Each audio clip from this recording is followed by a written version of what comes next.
Une infirmière qui lisait les mains m'a dit, vous allez mourir en Angola. Moi, je n'avais pas la moindre idée que j'allais aller en Angola. Et quand on m'a dit, là, vous allez en Angola, quand j'étais déjà à l'armée, puis non, c'était très, très longtemps, on restait 3 4 ans à l'armée. Et quand on m'a dit que j'allais en Angola et que j'allais dans les terres de la fin du monde, etc., j'ai pensé, bon, je me suis souvenu de cette infirmière. J'ai jamais lu ces lettres. Je les ai jamais lues. On a fait un livre avec ça, mais j'ai jamais lu, non. Nos filles ont découvert des lettres. Elles ont tapé cela à l'ordinateur, on dit, on va publier ça. Mais attendez que je meure.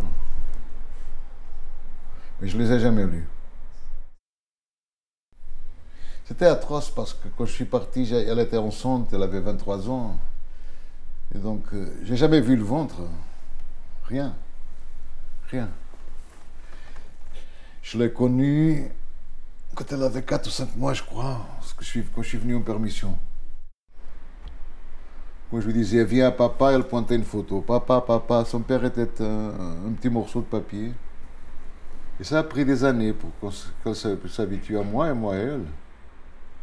Puis j'ai voulu avoir une autre, car j'avais jamais vu une grossesse. Je me suis marié 3 mois avant de partir parce que je pensais que si j'ai un enfant, je ne serais pas mort.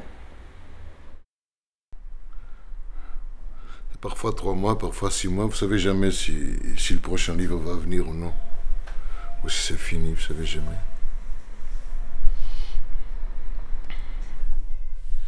Oui. Oui, mais c'est la seule chose que je sais faire. Et c'est la seule chose que je fais. C'est merveilleux qu'on me paye pour faire cela. J'aurais payé pour le faire, de toute façon. Et de pouvoir vivre de cela, c'est très... Il y a très peu de gens qui peuvent vivre des livres, non? Partout. Ils doivent être journalistes ou n'importe quoi, prof, je sais pas. Et j'ai la chance de ne faire que cela. Victor Hugo était très, très important pour moi parce qu'à la guerre, on avait un exemplaire de la Légende des siècles en français. Et les officiers, nous étions 5 officiers, on lisait ça à haute voix. Et ça m'a beaucoup aidé à moi et à mes camarades parce que soudain dans la guerre, toute cette horreur et cette misère, en lisant ça à haute voix, il y avait une dimension d'humanité, de sensibilité, etc. On était des machines à tuer et à être tués. Nous voyageons avec nos bières. Il y avait le dernier camion portait les bières. Au milieu de tout ce désespoir, une sorte de joie cruelle. Très curieux. Voilà, la guerre a commencé en 61 et a fini avec la révolution en 74. Donc c'était 13 années de guerre. Et là le Portugal, le gouvernement portugais, était en guerre sur 3 fronts. 3 fronts en Guinée, en Angola et au Mozambique. 3 fronts de guerre. Donc plus d'1,5 million de garçons sont passés par là. Tout le monde allait à la guerre.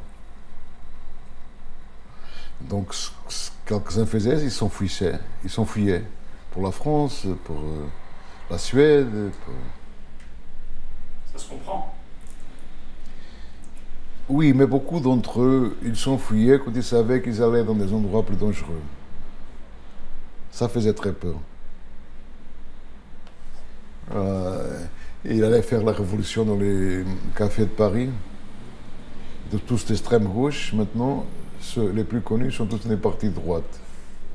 Très curieux. Comme en France. Exactement la même chose. Exactement la même chose. Quand c'était la révolution ici, Sartre est venu pour enseigner la révolution dans l'université. Lui qui a été un lâche pendant l'occupation. Sartre est venu. Et tous les 68 arts, J'ai marre de ce monde-là, ils sont tous venus ici. Et les gens avaient peur. Les gens, les gens avaient peur car soudain tout était permis.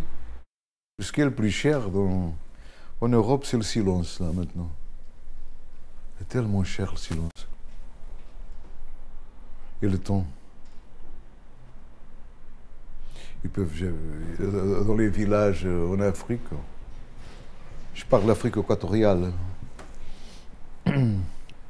ils peuvent rester, les hommes se réunissent, ils peuvent rester 10 heures sans se parler. Ils sont là, ils fument des pipes très curieuses, un silence, une paix immense.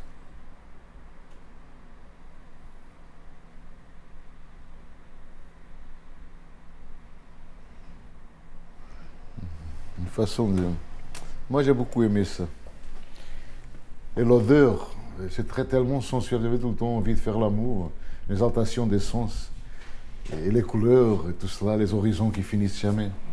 Mais d'être là dans une guerre, c'est atroce. Parce que c'est tellement beau que chercher une cigarette.